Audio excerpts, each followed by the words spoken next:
उड़ीसा बिहार नदियों में तूफानों में डूबा हुआ है। आज भी 3 लाख क्यूब पानी गंडक नदी ने छोड़ा। छपरा सिवान का जो आधा पार्ट है वो बाढ़ों से, महानंदा कोसी की भी उफान काफी प्रचंड थे। और जब हिंदुस्तान में कोरोना वायरस की स्थिति है और आपने कोरोना वायरस का जो कानूनी पजामा पहनाया था संविधान में, कैबिनेट डिसीजन, आपने उसको वापस नहीं किया। पूरा देश और बिहार डरी हुई। दुर्गा पूजा और दीपावली का भी समय। अब ऐसी परिस्थिति में जब आपने कहा कि हम बिहार जाएंगे, फिर मूल्यांकन करेंगे, और आपके एक घटक दल कह रहे हैं कि राष्ट्रपति शासन की आवश्यकता है, बिहार की स्थिति अच्छी नहीं है, और दूसरी तरफ आपने पूरा के पूरे डिजिटल और वर्चुअल कोई रैली होगी ही नहीं। 3 हिस्से लगभग 80% गांव में लोगों के पास कोई इंटरनेट नहीं है, वाईफाई का कनेक्शन सही नहीं कहीं पर है, बिजली नहीं है, मिडिल क्लास और गरीबों के घर में लैपटॉप नहीं है, लगभग लोगों के हाथ में एंड्रॉइड मोबाइल नहीं है, उसके बाद टीवी नहीं है। तो डिजिटल और वर्चुअल हमारी आवाज आज जनता से आईक्यू होगा नहीं। हम जाएंगे 3 आदमी 4 आदमी मिलने के लिए, जनता डर से निकलेगी, घर खोलेगी। एक तो आपने पहले ही हिंदुस्तान में वो कोलैप्स कर देने में कोई कसर बाकी नहीं रखी है। भारत के राज्यसभा में जिस तरीके से संविधान का कत्ल हुआ, आवाज को दबाई गई, भारत कहाँ है इसको अब देख ली। और दूसरी तरफ बिहार के इस लोकतंत्र के सबसे महापर्वों में जनता के द्वारा चुनी हुई जो सरकार है, जो 15 सालों से 15 साल लगातार जो महापाप आपने किया है, इतना बड़ा महापाप को छुपाने के लिए आप बैक दरवाजे से, आप जियो के माध्यम से, वर्चुअल के माध्यम से जो आप काम करना चाह रहे हैं, यह बिहार और बिहार के गरीब जनता पर हमला है। आप बिहार में आप गरीब जनता की आजादी को समाप्त करना चाहते हैं। जनता चुनाव के लिए तैयार है और जन अधिकार पार्टी जनता के द्वारा जो पार्टी है वो उससे ज्यादा तैयार है, लेकिन तरीके के खिलाफ है।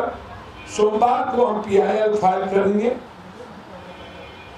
कि जिस पार्टी को पैसा नहीं है, और बिहार में 3 हिस्सा जब रात में दिन में बिजली रहती नहीं, बाढ़ के चलते बिजली रहने की कोई संभावना नहीं, और हालात अच्छे नहीं है नेट के और इन चीजों के, तो फिर ये चुनाव क्यों? क्या बैक दरवाजे से, चोर दरवाजे से इस डबल इंजन की सरकार को लाने में क्या आपकी भूमिका होगी जनता की? क्या गलत तरीके से चुनने वाली सरकार? ये परिस्थिति जो है, इसलिए हम ऐसी किसी भी वे को गलत ठहराते हैं तो जनता के हित में नहीं है। और इस तरह की वर्चुअल और डिजिटल के माध्यम से चुनाव और गरीब जनता के राज्यों में वो सही नहीं है। इसलिए हम सोमवार को PIL फाइल करेंगे कि आप हमें जनता से क्यों होने दीजिए, आप हेलीकॉप्टर और लोगों के बीच हमें जाने दीजिए, 10 गाड़ी का कम से कम परमिशन दीजिए, साथ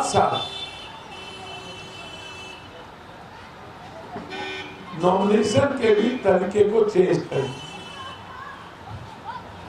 एक दूसरा चीज हम बार बार कहते रहते हैं, भगवा गुंडा अब विचलित हो गया। चुनाव की घोषणा नहीं हुआ कि बहुत ज्यादा विचलित। आज जब पूरा मुल्क सड़कों पर है, देश की किसान सड़कों पर है, कोई कहीं नहीं है। कुछ गोदी मीडिया आज भी कंगना रनावत, सुशांत और पद्माना, दीपिका पादुकोण चला रहा। किसान आंदोलन को नहीं दिखाने के लिए जिस तरीके से जो सरकार किसान की नहीं, उसको एक सेकेंड रहने का राइट नहीं। पहले ही आप गरीब पर हमला कर चुके हैं। 1,44,000 यूथ आत्महत्या कर चुका है इस भारत में। 1,44,000, ये रिपोर्ट है, भारत सरकार के एनएससी की रिपोर्ट है कि बेरोजगारी में इतने आत्महत्या कर चुके हैं। और जब सड़कों पर किसान आज बिहार और बिहारियों को पीटा गया, जिस तरीके से पूर्व विधायक रामचंद्र जी, छात्र अध्यक्ष विशाल जी और यूनिवर्सिटी अध्यक्ष मनीष जी को जिस तरीके से पीटा गया, जान मारने की साजिश थी रामचंद्र जी की। चारों तरफ से भगवा गुंडों ने हमला किया। ये सरकार गुंडई पर उतर चुकी है। गाड़ी को क्षतिग्रस्त की गई। इसीलिए हम मांग करेंगे कि अविलंब केस हो। जनता तो जवाब देगी ही, लेकिन हम जनता को ये बताना चाहते हैं, महागुंडे लोग बैठे हैं लोकसभा विधानसभा, और उसके जो गुंडे लोग हैं वो बैठे हैं बीजेपी के दफ्तर में। और अब हिंदुस्तान के 130 करोड़ लोगों की आवाज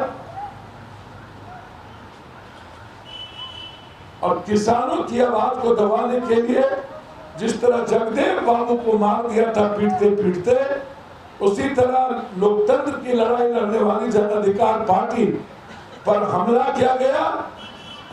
जन अधिकार पार्टी जवाब देना जानती है, लेकिन हम संविधान के साथ खड़े होंगे और बीजेपी को आगाह करते हैं कि गुंडाई बंद करिए। ये गुजरात नहीं है। बिहारी जवाब देना जानता है।